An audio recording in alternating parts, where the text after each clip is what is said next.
जोहार study point ये 4 में आपका स्वागत है। आज हम लोग झारखंड लोक सेवा आयोग यानी कि जेपीएससी के द्वारा जो 2 नई वैकेंसी है आई हुई है, जो नई 2 वैकेंसी उसके बारे में आज हम लोग बात करेंगे, चर्चा करेंगे पूरी डिटेल के बारे में। ये जो फर्स्ट मैं आपको बता रहा हूँ ये आपको फॉरेस्ट रेंज ऑफिसर, देखिए यहाँ पे दिया हुआ है फॉरेस्ट, जो आप हम कह सकते हैं FRO ऑफिसर यानी फॉरेस्ट रेंज ऑफिसर के बारे में आज हम लोग बात करेंगे। इसकी जो आवेदन है 29 जुलाई 2024 से फॉर्म जो है भराना आपका शुरू हो चुका है और अंतिम तिथि है जो है यहाँ पे दिया हुआ है। ऑनलाइन आवेदन की प्राप्ति की अंतिम तिथि 10/8/2024 तक है। अब बात करते हैं आगे वन बाय वन कि पद का नाम क्या है फ्रेंड्स। तो पद का नाम जो होता है वन क्षेत्र पदाधिकारी, फॉरेस्ट रेंज ऑफिसर जिसको कहते हैं हम लोग, वन क्षेत्र पदाधिकारी होता है। ओके फ्रेंड्स, अब बात करते हैं कि कितनी कितनी कैटेगरी, किसके लिए वैकेंसी है कैटेगरी वाइज। तो देखिए यहाँ पे आपको दिया हुआ है कैटेगरी में अनरिजर्व यानी कि आपको जनरल वालों के लिए 79 पोस्ट के लिए वैकेंसी है। उसके बाद EWS के लिए 16, SC के लिए 1, ST के लिए 47, BC1 के लिए 15 और BC2 के लिए 12, जिसमें से आपको टोटल वैकेंसी जो है आपको इसको फ्रेंड्स आपको 170 पोस्ट के लिए वैकेंसी, कितने पोस्ट के लिए वैकेंसी है FRH के लिए यानी फॉरेस्ट रेंज ऑफिसर के लिए, तो आपको 170 पोस्ट के लिए वैकेंसी है, जिसमें से आपको जो दिया हुआ है 9 महिलाओं के लिए आपको रिजर्व रखा गया है और 3 स्पोर्ट्स पर्सन के लिए। ओके फ्रेंड्स, अब आगे बात करते हैं अगला क्या दिया हुआ है कि रिक्त पदों की संख्या घट बढ़ सकती है, कोई दिक्कत नहीं है। अब दे है वेतन, सैलरी क्या होगा, तो सैलरी आपको जो है PV2 यानी कि 9300 से 34,800 तक आपको बेसिक सैलरी रहेगा। ग्रेड पे आपको 4200 तक रहेगा, जिसका लेवल 6 के हिसाब से रहेगा। ओके फ्रेंड्स, आगे बात करते हैं क्या दिया हुआ है कि शैक्षणिक योग्यता, आपका एजुकेशनल क्वालिफिकेशन क्या होना चाहिए इसको अप्लाई करने के लिए, उसकी बात करेंगे। हिंदी में और इंग्लिश में दोनों दिया हुआ है, दोनों पढ़ेंगे। ओके फ्रेंड्स, क्या दिया हुआ है फर्स्ट में कि उम्मीदवार को मान्यता प्राप्त किसी विश्वविद्यालय से एक विषय यथा कृषि, कोई भी एक विषय में कृषि अभियंत्रिका, पशुपालन, पशु चिकित्सा विज्ञान और वनस्पति शास्त्र, रसायन विज्ञान, वानिकी, भूभर्ग शास्त्र, गणित, भौतिकी, संख्यांकी, जंतु विज्ञान, पर्यावरण विज्ञान के साथ स्नातक में किसी एक विषय के रूप में अथवा संबंधित विषय में प्रतिष्ठा के रूप में सम्मिलित रहा हो, अथवा सिविल, मैकेनिकल और केमिकल में अभियंत्रण डिग्री यानी इंजीनियरिंग डिग्री भी होगा तो इसमें आप अप्लाई कर सकते हैं। देखिए इंग्लिश में उसी तरह का चीज़ लिखा हुआ है, क्या दिया हुआ है, a candidate must hold bachelor degree with at least one of the subjects namely, जैसे कि agriculture engineering, animal husbandry and veterinary science, forestry, botany, chemistry, zoology, mathematics, physics, statics, zoology, environmental science और honours in related subject, किसी में भी एक में honours होना चाहिए, और engineering degree in civil, mechanical और chemical from any recognised university, किसी से भी जो है आप इंजीनियरिंग अगर इस सब्जेक्ट किए हुए हैं सिविल से, मैकेनिकल से, केमिकल से, तो आप अप्लाई कर सकते हैं। अब देखते हैं क्या दिया हुआ है शारीरिक समर्थता परीक्षण का मापदंड। शारीरिक की क्या होगा, जो ऊंचाई लंबाई क्या है वो देखते हैं। ऊंचाई जो है पुरुष का अनुसूचित जनजाति के लिए 152.5 सेंटीमीटर होना चाहिए और अन्य कोटि के लिए 163 सेंटीमीटर। ऊंचाई जो है आपका महिला के लिए, फीमेल के लिए 145 सेंटीमीटर अनुसूचित जनजाति के लिए, बाकी 150 जो है आपको सभी कैटेगरी के लिए, अन्य कैटेगरी के लिए। बाकी फिर क्या दिया हुआ है सीना बिना फुलाए, सीना जो है बिना फुलाए पुरुष की कितना होना चाहिए, तो 79 सेंटीमीटर और 5 सेंटीमीटर फुलाना होगा आपको सीना। फिर शारीरिक परीक्षण पुरुष के लिए क्या दिया हुआ है कि 4 घंटे में 25 किलोमीटर पैदल चलना। 4 घंटे में जो है फ्रेंड्स आपको शारीरिक परीक्षण लिया जाएगा, जिसमें आपको 25 किलोमीटर लगभग चलना होगा या फिर समझ लीजिए दौड़ना होगा। उसी तरह महिलाओं के लिए 4 घंटा में 14 किलोमीटर पैदल चलना होगा। अब बात करते हैं कि उसकी उम्र सीमा क्या रहेगी। तो उम्र सीमा जो है आपको 1/8/2024 तक आपको जो है 21 वर्ष न्यूनतम उम्र होना चाहिए और मैक्सिमम जो है आपको देखिए यहाँ पे कैटेगरी वाइज दिया हुआ है। अनरिजर्व यानी कि जनरल वालों के लिए 35 साल होना चाहिए। उसके बाद एक्सट्रीमली बैकवर्ड क्लासेस के लिए जो है 37 साल। Female unreserved extremely backward classes के लिए आपको 38 साल। फिर आपको है शेड्यूल्ड ट्राइब्स यानी कि ST, scheduled caste male female के लिए आपको 40 वर्ष होना चाहिए। उसके बाद है इकोनॉमिकली वीकर सेक्शन, जिसमें आपको 35 साल तक चलेगा। एक सर्विसमैन के लिए आपको 5 साल के लिए रेस्पेक्टिवली कैटेगरी के हिसाब से छूट मिलेगा। आगे क्या बात करते हैं कि नियुक्ति की प्रक्रिया किस तरह से होगा फ्रेंड्स। तो नियुक्ति की प्रक्रिया जो है आपको क्या लिखा हो, प्रतियोगिता परीक्षा के निम्नलिखित भाग होंगे तथा निम्न क्रम में आयोजित किए जाएंगे। कौन कौन सा क्रम होगा, पहला प्रारंभिक परीक्षा होगा यानी कि आपको प्री एग्जाम जो कहते हैं हम लोग। उसके बाद मुख्य लिखित परीक्षा होगा, तो मुख्य लिखित परीक्षा में मेन परीक्षा जिसे कहते हैं हम लोग, शारीरिक परीक्षण, साक्षात्कार इंटरव्यू, फिर चिकित्सा परीक्षण, उसके बाद आपको मेडिकल होगा। प्रारंभिक परीक्षा में क्या दिया हुआ है, सबसे पहले प्रारंभिक परीक्षा के बारे में बता देता हूँ कि प्रारंभिक परीक्षा में गारंटी नहीं है कि होगा। यहाँ पे क्या दिया हुआ है कि अध्याचित रिक्ति के 10 गुना से अधिक अभ्यर्थी होंगे। अगर जितना भी फॉर्म फिलअप होगा, यानी कि आपको वैकेंसी है, मान लीजिए कि 170 पोस्ट के लिए इसमें वैकेंसी है, तो अगर 170 गुना 10 करेंगे हम लोग तो हो जाता है हम लोग का कितना हो जाएगा फ्रेंड्स, 170 गुना 10 करेंगे तो 1700, है ना। तो 1700 फॉर्म, अगर 1700 से अधिक फॉर्म अगर फिलअप हुआ तो प्रारंभिक परीक्षा ली जाएगी। अगर उससे कम हुआ तो प्रारंभिक परीक्षा नहीं ली जाएगी। अगर लिया जाएगा तो कितना होगा, तो पूर्णांक 150 प्रश्नों का आपको एग्जाम होगा, प्रारंभिक परीक्षा होगी, जो कि ऑब्जेक्टिव टाइप का क्वेश्चन रहेगा, 2 घंटे का समय मिलेगा।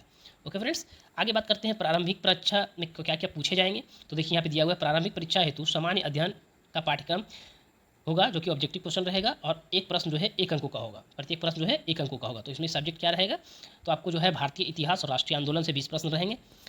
फिर भारत का विश्व का भूगोल, भारत एवं विश्व का भूगोल, भूगोल से आपका 20 प्रश्न रहेंगे। फिर भारतीय राज्य व्यवस्था और भारत का संविधान से 20 प्रश्न रहेंगे। भारतीय अर्थव्यवस्था से 20 प्रश्न रहेंगे। भारत के इतिहास, भूगोल, अर्थव्यवस्था और संस्कृति से 30 प्रश्न रहेंगे। फिर बात करते हैं आपको झारखंड का इतिहास, भूगोल, अर्थव्यवस्था एवं संस्कृति से आपको 30 प्रश्न रहेंगे। राज्य, देश एवं विषय की महत्वपूर्ण सामायिक घटनाएं के बारे में 20 प्रश्न रहेंगे। सामान्य विज्ञान, साइंस से आपको 20 प्रश्न रहेंगे। टोटल आपको कितना क्वेश्चन रहेगा, 150 प्रश्न मैं पहले बता चुका हूँ। अब बात करते हैं मुख्य लिखित परीक्षा में। तो क्या दिया हुआ है कि झारखंड लोक सेवा आयोग के द्वारा, यानी कि जेपीएससी के द्वारा नियुक्ति हेतु ली जाने वाली परीक्षाओं का लिए संचालन नियमावली के अनुसार मुख्य लिखित परीक्षा का आयोजित करेगी। लिखित परीक्षा का स्वरूप निम्नवत होगा, नीचे दिया हुआ है उस हिसाब से होगा। क्या दिया हुआ है कि परीक्षा का विषय और पूर्णांक निम्नवत है, क्या है रहेंगे। तो पहला जो है आपको दिया हुआ है सामान्य हिंदी 50 अंक का होगा और सामान्य अंग्रेजी 50 अंक का होगा, जो कि आपको कुल 100 अंक के होगा, क्वालिफाइंग होगा। आपको क्या है, क्वालिफाइंग, यानी 30% आपका लगभग मार्क्स लाना होगा। 3 घंटे का समय मिलेगा। ओके फ्रेंड्स, फिर आपको बात करते हैं सामान्य अध्ययन पत्र 1 में आपको 100 अंक का होगा, जिसमें से 2 घंटे का समय मिलेगा। वैकल्पिक विषय एक होगा, कोई एक वैकल्पिक विषय होगा जिसमें कोई एक सब्जेक्ट जो चुनेंगे, उसमें आपका पत्र 1 और पत्र 2 होगा, जिसमें से 200 अंक और 200 अंक का 2 पेपर होगा, उसमें समय आपको 3-3 घंटा मिलेगा। फिर साक्षात्कार यानी कि इंटरव्यू जो होगा 50 अंकों का होगा इंटरव्यू फ्रेंड्स। तो टोटल आपको 550 अंकों का जो होगा मेंस परीक्षा होगी, कितना 550 अंक होगा। उसके बाद क्या दिया हुआ है कि मेघा सूची और अध्ययन और वैकल्पिक विषय तथा साक्षात्कार में प्राप्त अंक के योग के अनुसार होगा। मेगा सूची जो होगा सामान्य अध्ययन और वैकल्पिक विषय जो आप चुनेंगे, कोई भी एक सब्जेक्ट जो चुनेंगे, और इंटरव्यू के हिसाब से जो आपका अंक आएगा उसी के अनुसार आपका जो होगा मेरिट बनेगा। एक वैकल्पिक विषय होगा जिसमें 2 पत्र होंगे, एक वैकल्पिक विषय होगा यानी कि जो कोई भी एक सब्जेक्ट जो चुनेंगे उसमें 2 पत्र होगा, जिसमें समय आपको 3 घंटे का दिया जाएगा।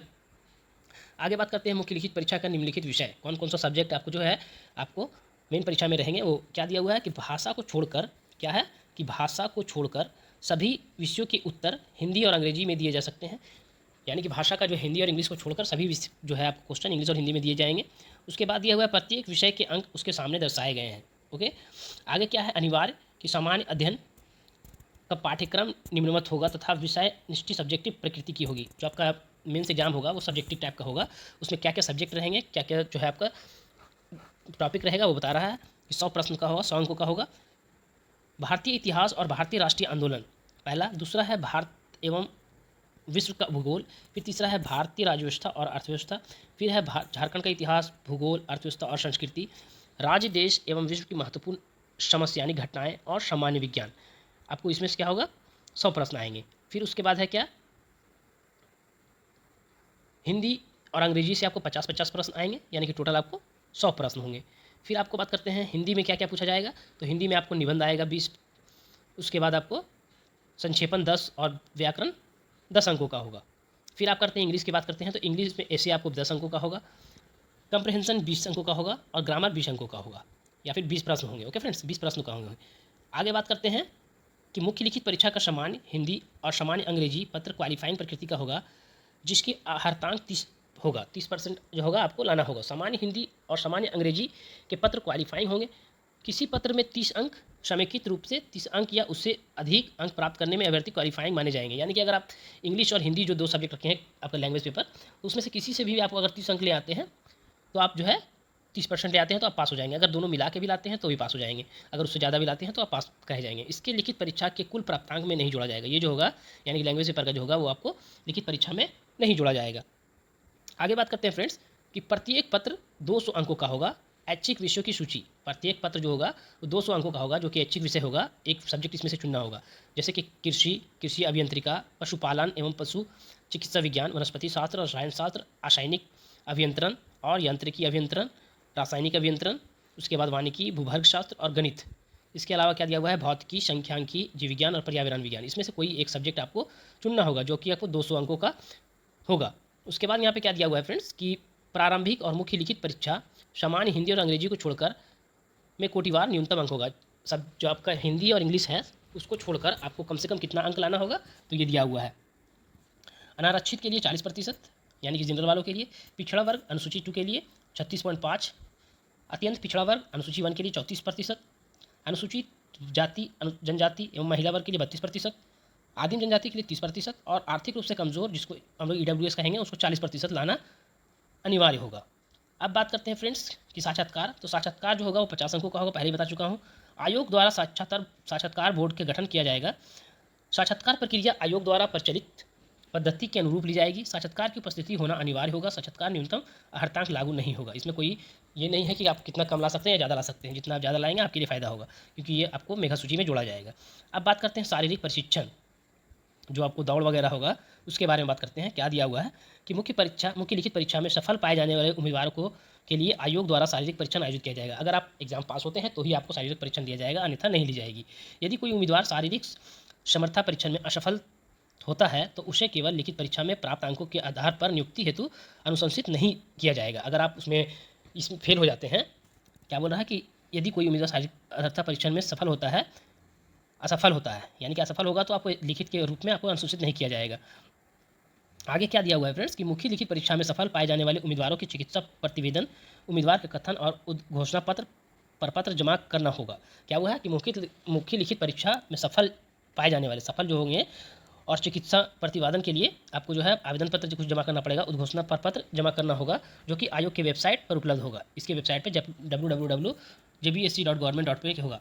चिकित्सा परीक्षण की बात करते हैं फ्रेंड्स, तो चिकित्सा परीक्षण जो होगा यानी कि मेडिकल जो होगा, ये आपको यहाँ पे ये नोटिस दिया हुआ है, ये आप मेडिकल्स में आप धीरे धीरे पढ़ लेंगे फ्रेंड्स। इसका जो PDF है आपको टेलीग्राम में डाल दिया जाएगा, ये सब आप आराम से पढ़ लेंगे, ओके। क्योंकि ये सब पूरा पढ़ेंगे तो आखिर काफ़ी लंबा वीडियो हो जाएगा। मेन पॉइंट जो होता है मैंने बता दिया है, और कुछ मेन पॉइंट से तो देख लेता हूँ। इसमें मेन पॉइंट और क्या दिया हुआ है, बाकी खेलकूद के लिए छूट जो है ये सब आपको आरक्षण दिया हुआ है। जाति आवासीय में किसको आपको छूट मिलेगा, आर्थिक रूप से कमजोर किस वर्ग के लिए मिलेगा, तो ये सब आपको दिया हुआ है। आप इसका PDF जो है मैं एक टेलीग्राम में डाल दूंगा, आप वहाँ से आप टेलीग्राम में आप आराम से पढ़ के चेक कर सकते हैं, ओके फ्रेंड्स। आगे क्या दिया हुआ है, एक मिनट, परीक्षा शुल्क। परीक्षा शुल्क कितना होगा फ्रेंड्स, तो परीक्षा शुल्क की बात करते हैं तो परीक्षा शुल्क जो होगा वो आपको 600 रुपये होगा। कितना रहेगा, जनरल, OBC और EWS के लिए आपको 600 रुपये देने होंगे। उसके बाद आपको SC ST के लिए आपको 150 रुपये लगेगा। आगे बात करते हैं फ्रेंड्स कि आवेदन कैसे करना है, आवेदन पत्र भरने की आवश्यक शर्तें क्या है। तो आपको प्रारंभिक परीक्षा ऑनलाइन आवेदन के साथ किसी तरह का प्रमाण पत्र संलग्न नहीं करना है। प्रारंभिक परीक्षा हेतु जो है आवेदन के साथ, फॉर्म के साथ किसी भी तरह का प्रमाण पत्र संलग्न नहीं करना है। झारखंड लोक सेवा आयोग की वेबसाइट jpsc.government.org पर आप एप्लीकेशन सिस्टम माध्यम से आवेदन ही स्वीकार किया जाएगा, ओके फ्रेंड। बाकी ये जो दिया हुआ है बहुत सारी चीज़ दिया हुआ है कि ईमेल एड्रेस डालना है, वो यूजर ID डालना है, फिर मोबाइल नंबर डालना है। ये आप जो है आप आराम से पढ़कर उसके बाद फॉर्म फिल कीजिएगा, ओके। ज़्यादा हड़बड़ाने की जरूरत नहीं है, अभी 10 दिन लगभग टाइम है आपके पास, 10 दिन 11 दिन। तो ये आपको हो गया कि फॉर्म कैसे फिल करना है फ्रेंड्स। आगे बात करते हैं कि अंतिम तिथि कब है, तो देखिए यहाँ पे दिया हुआ है कि फॉर्म आवेदक प्रारंभिक परीक्षा हेतु ऑनलाइन एप्लीकेशन सिस्टम के माध्यम 29 तारीख यानी कि 29 जुलाई से ही फॉर्म फिल हो रहा है, जो कि लास्ट डेट आपको 10 अगस्त 2024 तक है, ओके फ्रेंड्स, जो कि शाम 5 बजे तक होगा। उसके बाद दिया हुआ है सभी वंचित सूचनाओं सहित आवेदन पत्र ऑनलाइन एप्लीकेशन के माध्यम से 10 तारीख तक लिया जाएगा, 10 अगस्त तक लिया जाएगा, स्वीकार किया जाएगा। 1 अगस्त 2024 के बाद दिनांक 11 अगस्त तक लिंक मात्र परीक्षा शुल्क जमा करने के लिए उपलब्ध होगा, यानी कि परीक्षा शुल्क जो है 1 तारीख से ही आपका जमा होगा। परीक्षा शुल्क जो है आपको 1 तारीख से ही जमा होगा। उसके बाद दिया हुआ है अन्य किसी भी माध्यम से भेजे गए आवेदन स्वीकार नहीं किए जाएंगे, ओके फ्रेंड्स। किसी भी तरीका से जो है आपका आवेदन स्वीकार नहीं किए जाएंगे, ओके फ्रेंड्स। और भी जॉब अपडेट्स, और अगर आपको वीडियो अच्छा लगा हो फ्रेंड्स, और अगर आपको इसको PDF चाहिए तो हमारे टेलीग्राम चैनल ज्वाइन कीजिए।